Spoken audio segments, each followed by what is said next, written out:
Thank you for joining the Once Changing the World, which is India's first future tech meets sustainability podcast. And today I'm delighted and honored to have with me Archana Sharma, who's a scientist at the CERN Laboratory in Geneva, Switzerland, working on instrumentation, especially gaseous detectors.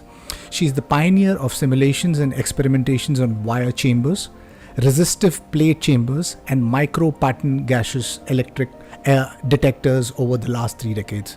She is the founder and leader of CMS GEM Collaboration for exploiting one of the most sensitive detectors for trigger and tracking in the CMS Experiment at the LHC with highest discovery potential.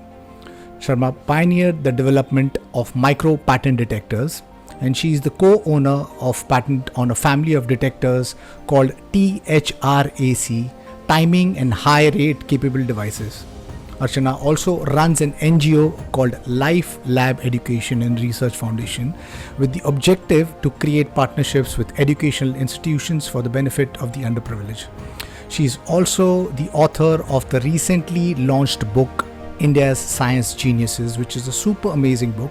It's a collection of India's top leading scientists in the field of biology, physics, and chemistry who are doing some fantastic innovation. And I've been reading the book, and I must say it's a fantastic book. So, Archana, I really appreciate you. I appreciate you taking this time and being part of a humble podcast. Why don't we start with the origin of the universe, because it's something which I have never been able to get my mind around. It boggles me. How could a particle, a atomic particle, surface out of nowhere and create everything that we know of the entire life?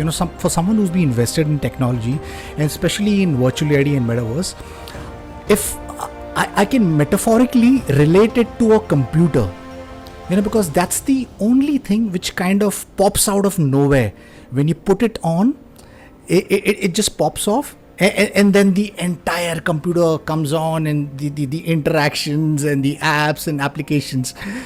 For someone who's been vested in this space and been with CERN, how would you describe or explain the Big Bang, and how did everything come into existence after that particles colliding? Good morning, Eddie. This is such a pleasure and a privilege to be here with you today. It is indeed a matter of pride for us that we, as a community from India, are participating in trying to answer the question that you have raised, which is such a big question because all of science and all of physics, cosmology, astronomy is actually trying to answer these questions. So very humbly, I don't think that in a few minutes I'll be able to answer the question. However, the whole point is about human curiosity. And human curiosity is there from the time human being. And people always looked out at the stars and at the galaxies, and they wondered from where did we come? And obviously, some answers we understand, some answers we do not understand. So particle physics itself is a branch of physics which deals into the fundamental building blocks of the universe and what are the interactions between these fundamental building blocks. So you know that we are stuck on the earth, we don't fly. Similarly, the moon is stuck to the earth as well, and it doesn't fly. So it means that there is a force between us and the earth. Gravity.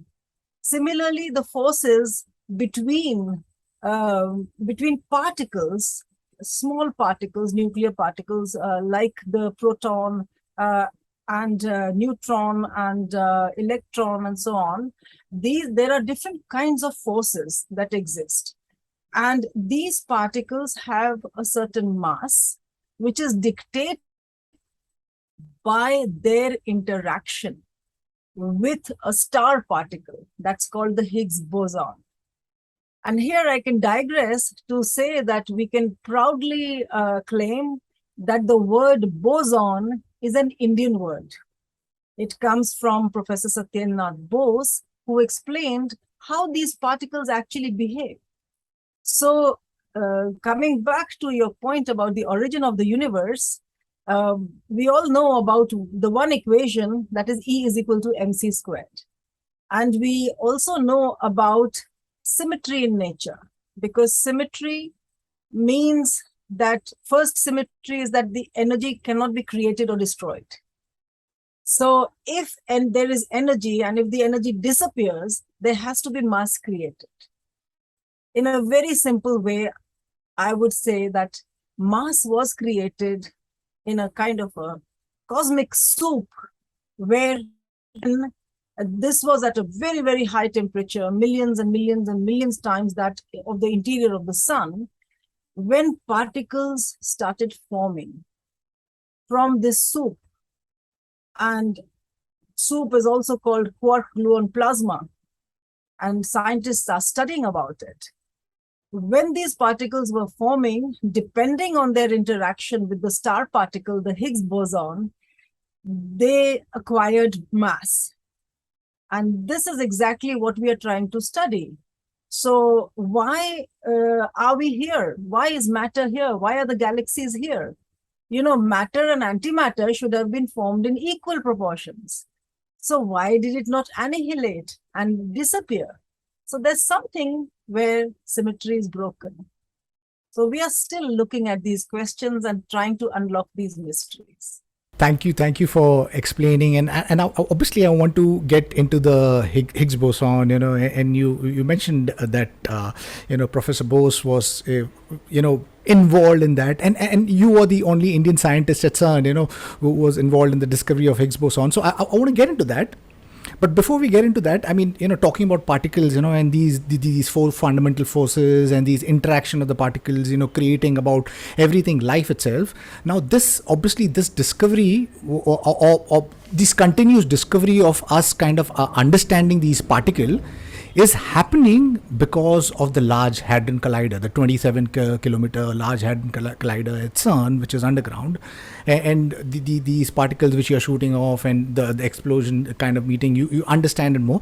So for someone who's a lay person who does not understand this, can you kind of explain first of all the Large Hadron Collider, and how is it helping us in the understanding of the world and the universe? Okay, so let's start from your first comment about me being here at CERN. And I know that there is a conception that I am the only Indian working at CERN who has been part of the Higgs boson discovery. So let me do a little correction here. Because yes, indeed, I was the first Indian to be employed by CERN. And I have been on the staff of CERN, the only Indian on the staff of CERN working on this project. However, there is a lot of Indians, more than 200 of them, in India, all over the world, who have also contributed. So I would not like to be singled out saying, it's a bit embarrassing, all my colleagues have participated, and collaboration is the key word here. We could not have gotten to discovering the Higgs boson if there was no collaboration. So maybe a little bit of history on that, on the Higgs boson, that in 1964, Professor Higgs postulated that there should be a particle like the Higgs boson, which will give mass to other particles. And why did he say that? Because previously, so many particles had been discovered that they could be neatly arranged in a model that's called the standard model.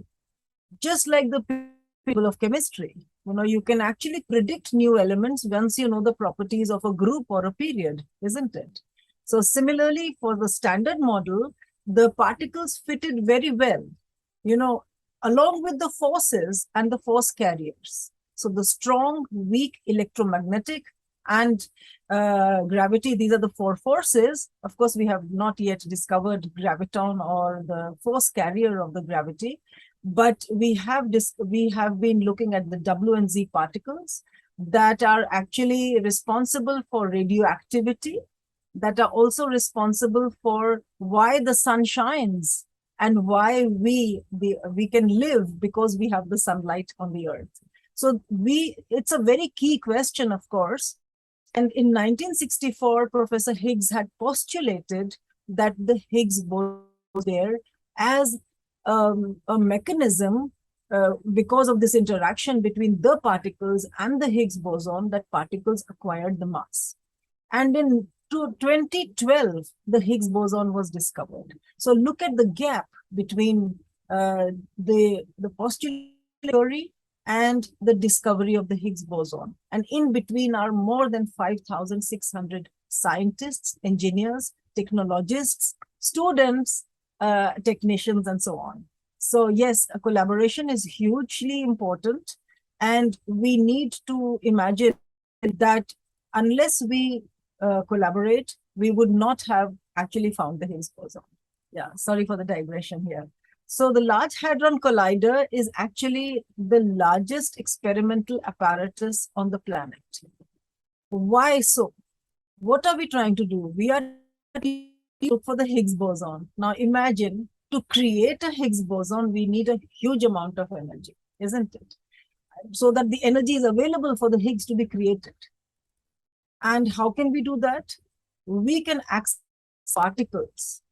Just as if you have a stone at the end of a string, and if you swing it around, the stone acquires energy. The longer the string, the more the energy in the stone, and the bigger the stone, the more the momentum, right?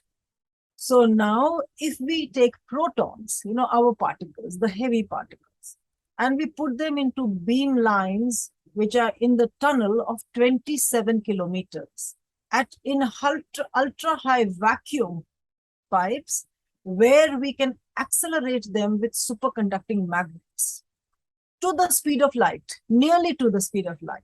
We can't go to the speed of light, of course, but 0.9999999 times the speed of light. Then when we make them collide, they will have the energy to be able to recreate the conditions that existed at the time of the Big Bang. So that's the soup that we are trying to recreate. And then particles will flow out from the collisions. And we study the particles using detectors, which are like cameras taking pictures of these collisions a million times a second. So we collect the data. And of course, then we do the analysis, and then we find signals that then led to the discovery of the Higgs boson, and also to the Nobel Prize for Peter Higgs and Professor Engler in 2020. So yes, LHC in short is a huge apparatus, superconducting magnets, and these magnets allow us to go to the conditions to recreate the Big Bang. How fascinating is that? Because, I mean, today, because of human ingenuity and engineers and great minds such as yourself, I mean, we have created a apparatus which can kind of simulate the Big Bang, or how it kind of happened. So while doing this, obviously you said you discovered the Higgs boson particle, which gives mass to all other particles. What are the other learnings that we have gotten to know? And recently, I mean, I believe that for the past 3 or 4, 5 years, the LHC was shut due to some problem. And then it's recently been put on. Then you've recently also found 3 exotic particles. Would you like to talk about all of that also? Maybe shine light on that? A little bit, yes. So first of all, there was no problem. This is called a shutdown, because we need to do maintenance and we need to do upgrades, right? Just like your car, you need to do maintenance, otherwise it will go, it will stop working. So LHC is a very, very big machine, very complex, like you rightly said, and it needs to be improved as we go along, because there is all question of obsolescence. Technologies are running ahead and we need to catch up with that, but at the same time freeze our ideas on what we want to build, because it will take us 5 years to build something. So that's how we have to judge and estimate which technologies are we going to use to actually run and monitor safely the Large Hadron Collider. Nevertheless, there are always some, failure here, failure there, and so on. And we, of course, have a very redundant system so that when we are running, it actually runs. So for the last 3 years, LHC was actually being upgraded. The experiments were also being upgraded. And that's where my role has been quite, let's say, important for me, of course, and also for the experiment, because we designed a new detector that could be introduced in the CMS experiment. And that really is one of my pride, I should say, because I worked on the R&D of this detector in the 90s without realizing that in 22, I would have detector, this huge detector of 144, pieces inside the CMS experiment. What we have known from the LHC operation already is that we have studied the standard model in great detail. We have understood the interactions, we have understood the decays, we have understood the cross sections, understood a lot of the physics that goes into understanding the universe in terms of the standard model. Now, of course, there is a huge spin-off on technology as well. I would want to get onto, what happens, what are the applications which comes out of, the detection of these particles. But before that, obviously, I want to talk about this new detector that you've been part about. Would you like to shine light on that? Certainly. It's my pride, and I can shine light definitely because it's called the GEM detector. So I want to shine light on the gems. So yes, this is a simple detector. In fact, it's a Kapton foil, which is copper clad on both sides. And it has perforated holes, 50 micron in diameter and about 150 micron in pitch. So if you were to apply a small voltage across this foil, each hole acts as a radiation detector. So if we have elaborated on this, of course, and in fact, a lot of technology transfer has also happened to India in building this detector, because I purposely, of course, wanted to have India participate in a very big way, and it is doing so. We have many colleagues and institutions participating in the project. So before that, from the year 2003 to 2008, I was learning on how CMS is working, and actually working on another detector which is called the resistive plate chamber. And those detectors had been installed on CMS. If you imagine CMS like a huge ship, and the collision right in the center of the ship, which is very symmetrical on both sides, by the way. So the previous detectors have been installed everywhere except close to the collision point. They are muon detectors. They are called muon detectors. Now, I started to think that why is this space empty? Can we do something? And it was left empty because detectors could not withstand the radiation, the doses at those volumes. And over the Christmas break of 2008-2009, I something that this could be a new detector, a new possibility for a new detector. And then, of course, I couldn't stop myself from, thinking about it once I got this idea in my mind. And gently made small prototypes, 10 by 10 centimeters, then went to 30 by 30 centimeters, then a meter long.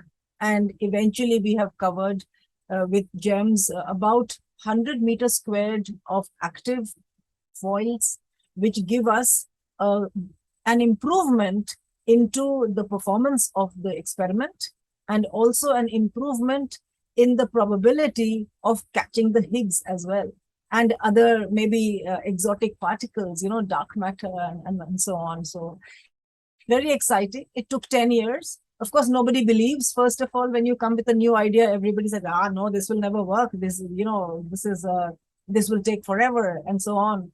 Then you have to work with the electronics. You have to make sure that, the physics improvement is enough for us to get the funding.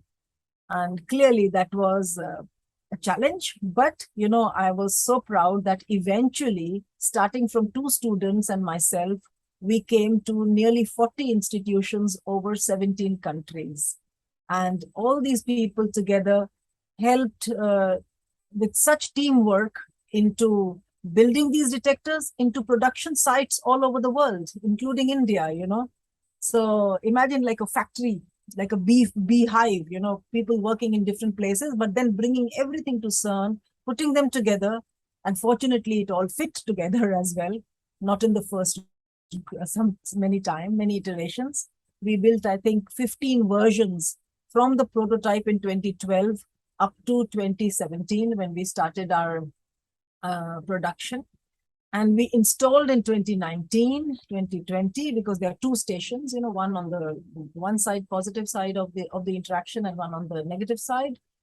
And now, with all, anticipation and nervousness as well, we have the detectors trying to take fresh LHC data, because LHC, the new run has just started on July 5, and the detectors are into CMS reading real data from LHC. Lovely. First of all, congratulations. I mean, I feel privileged to be having a conversation with you, someone who's been at the forefront of a new detector, the CMS GEM. So, congratulations to you and the entire team. And I believe that I think core to the foundation to innovation is collaboration. When we all join together and we break away the shackles of these what the boundaries of our nations which limits us. I think if we do that, there is so much that we as a world can achieve, rather than narrowing it down to innovation coming out from a nation or an organization.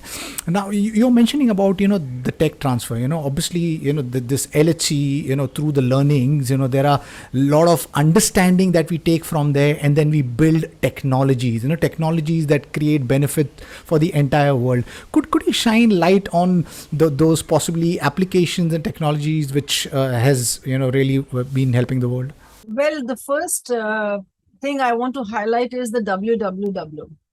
Guess where it came from? From the fact that physicists wanted to share data, and the protocol HTTP was invented at CERN. So the whole world suddenly became something different, from when I grew up, when we used to write a letter, it will take 5-6 days to reach somewhere, even in India. And then another, the reply would come back in another week. So the pace of understanding, information processing, and everything has completely changed. It has also democratized learning. It has democratized education. It has democratized access to information and knowledge and so on. So I think WWW, of course, remains one of the hallmarks of history, if I were to say, in contribution from basic sciences to, that when you make a cup of tea at home in a heater, the current that goes through the wires is of the order of few amps, 4 or 5 amperes. And still the wire becomes so red that sometimes if you do not have a good wire, it will blow the fuse or it will melt. Now, the energy or the fields that we need to accelerate the protons need magnets that should be driven with currents of the order of 22,000 amperes. So it means, what are the materials that we are going to use for making these magnets? They need to be superconducting. They will operate at minus 271 degrees centigrade. So imagine that what kind of technologies have been spinning out here, because they're magnets. So all the medical applications now, I don't want to list them out, but enormous medical applications because of the superconducting magnets that are researched for projects like the Large Hadron Collider, which is a unique project in the world. Imagine detectors. We spoke about the GEM detector. It is also being used as medical imaging detector, because with a much lower dose, you are able to get a 3D image of your body and all the structure inside, broken bones, etc. And it has been patented and already in use commercially so that, hospitals can use with a much less dose of X-rays. You surely had an X-ray in your life, and everybody goes out and you're the only one there getting the dose when you get an X-ray done. You've heard about radiation oncology, which means that you have a cancer, which is particularly in places which are vital organs or close to vital organs, like the heart or the lungs or the liver, or the brain, and this region as well, the neck and all. If you have radiation therapy, you damage a lot of the healthy tissues as well. Now, imagine you were to take a particle like the proton or an ion, and you shoot it in such a way that it deposits energy only on the tumor. So this is a property of particles, that of these heavy particles, that they do not lose energy on the way.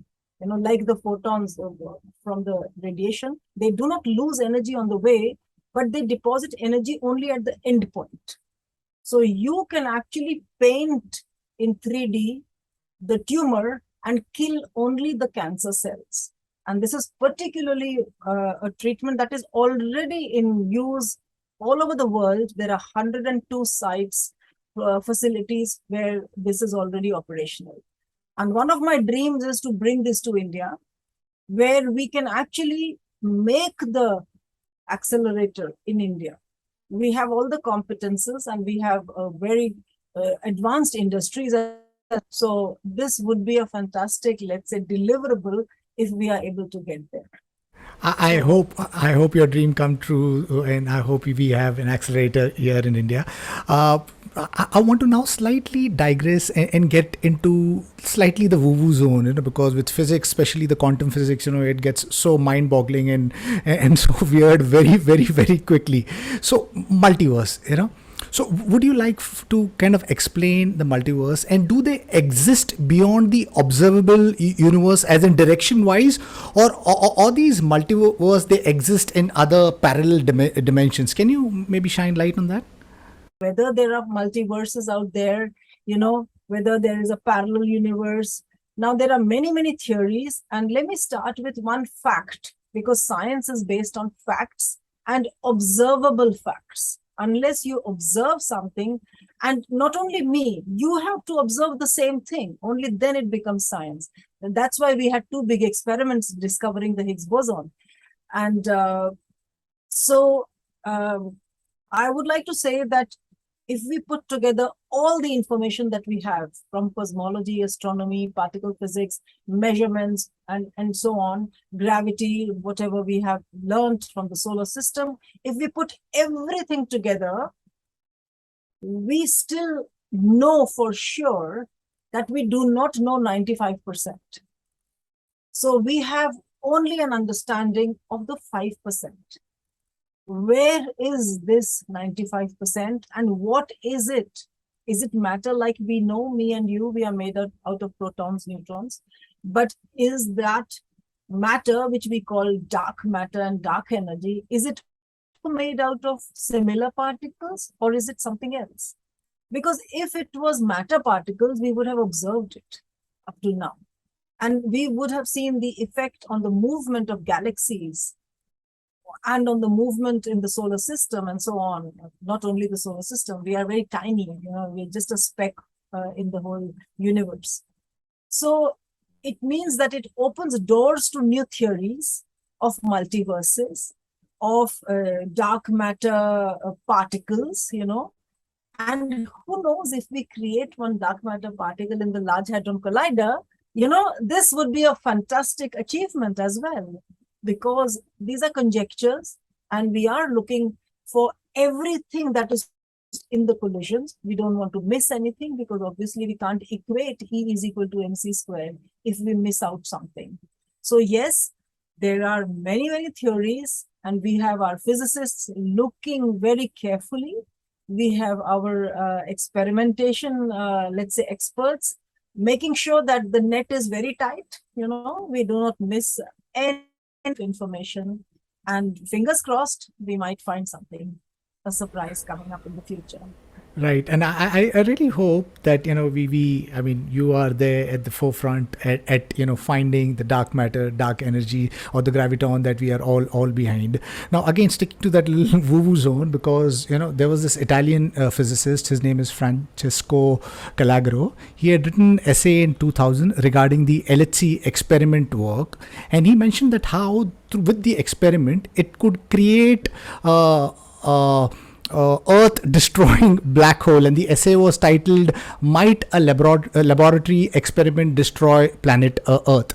Now there are various conspiracy theorists who believe that because of the experiment of shooting these particles at the speed of light and the colliding, it's kind of breaking the fabric of reality. And on YouTube there's something called as Mandela's effect, and I probed a couple of those videos, and I'm not in the camp of the conspiracy theory. I'm someone who really looks at science, technology, and innovation lens which is extremely logical and practical.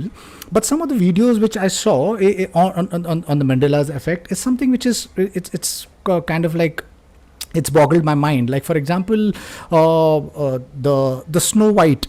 There was this the line in the Snow White where the queen, she stands in front of the mirror. She says, "Mirror, mirror on the wall, who's the prettiest of them all?" But now it's changed to "Magic mirror on the wall, who's the prettiest of them all." Then there's this another movie called Forrest Gump, where Tom Hanks is sitting on this chair and he's talking to a nurse, and he's opening up a box of chocolate, and he says, "Life is what like a box of chocolate." And in the movie right now, it's changed to life was like a box of chocolate or something like that. So this Mandela effect is a phenomena of false memories shared by multiple people. So is something like this happening where because of the experiment, the fabric of reality itself is glitching? Do you think that's possible, or it's like extremely vague? I mean, if I were to tell myself, forget about anybody else, in the year 1980, that there will be a time when we will be speaking like this, I'll be able to see somebody, sitting in India or sitting in New Zealand. I would be thinking. And if I were to tell my grandfather that, we can speak to each other without any cables, just with the mobile phone, that also is a magic in some respect, isn't it? So there is something magical about science, technology, that starts as a, let's say, a magic or a philosophy or as a thought, as a story, which is spun out. And science fiction is important for this reason. And I believe that is science fiction, whatever magic we can call it, because that leads scientists to think in that direction. There are so many examples which, I'm sure that you've encountered them in your life as well, where you could not imagine that this is possible. I remember imagining it once that, if I were to go out to a party, and I would already know who's there just because I have a watch on my phone which tells me X is there, Y is there, and Z is there. I did have this kind of a crazy thought, and I thought, it's not possible. But then technology is here today. It tells me who's around me and who's within 1 kilometer and so on. So yes, this is very, very much important. And I believe that any kind of publicity is very good for science, because we need funding, and people should talk about it. People should talk about the possibilities, and people should also talk about the sustained development goals, which are so much related to what we do in science and technology.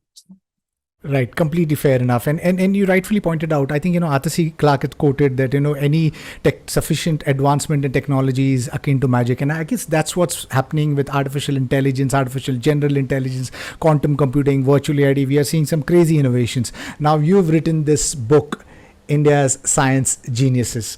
Would you like to share some light on that? How did that happen? How did that go about? Because it's a great tool for any, and the people who have not bought it, I'm going to leave the link behind. It's a very, very exciting book, because you kind of discover that there's so much cool things happening in India. Would you like to talk a little bit about the book? Absolutely. And I love it when you say there's so many cool things happening in India because we do not believe that. That's the point. We do not believe much in ourselves. If I am a middle class, kid studying in school and I'm going to the university to do my studies and so on, I do not believe that, that there are good things going on in science around me. I don't believe so much, first of all. Now, my journey while looking at the Higgs boson was discovered that led to the Nobel Prize, in 2013. I remember I was in Iran at that time. 2013, I was actually conducting a workshop. I was myself on the stage giving a lecture on gas detectors, which is my forte. And the Nobel Prize was announced for Peter Higgs and Francois Englert.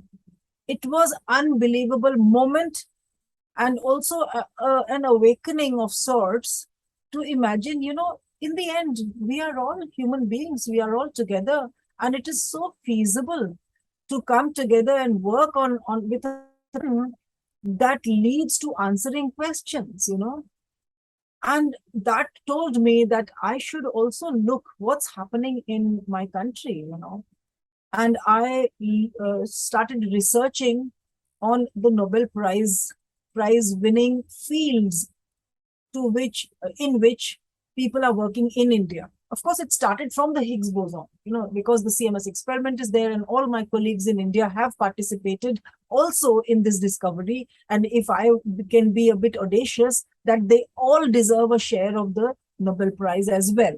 So let's take that as a theme, because I can tell you that if somebody did not design the detector, or if somebody did not design the LHC, someone did not do the safety systems, we would not have had the Higgs boson and not the Nobel Prize. So all the 5,000 people have been crucial in getting the 2013 Nobel Prize. So let's dig deeper. We look in India. So I I contacted 100 scientists, in India. And I am not alone, by the way, because I have a co-author here also, as you see on the book.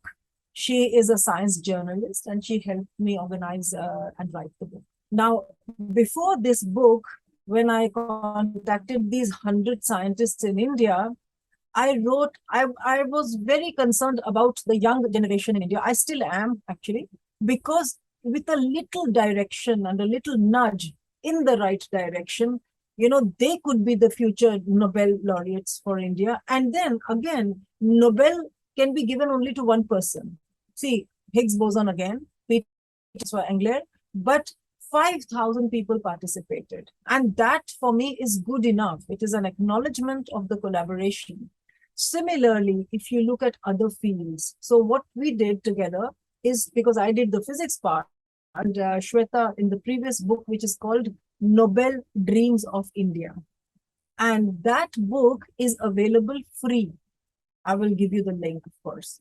And I made it free with the publishers. I insisted that it should be free, and I will not accept that if you put any price to it, because I want everyone to be able to reach and read the book if they wish to do so. And therefore, when we did that book, I got the idea further that Nobel-winning science should be explained. Which are the cutting-edge questions that are being looked at in physics, in science, in chemistry, biology. Of course, the categorization is very, let's say, artificial. Everything goes into each other nowadays. Much of chemistry in biology and much of biology in chemistry. And physics is, of course, the mother of all sciences. So yes, then we got in touch with these people who are actually working on these cutting edge, which is when the India Science Geniuses was born. So it is a bit audacious to write India Science Geniuses because there are many more, and this is just a beginning to awaken the fact that let's own our scientists and let's make them into stars, because they are really people who are world class, and we need to give attention to them, also from the public, also from institutions in India.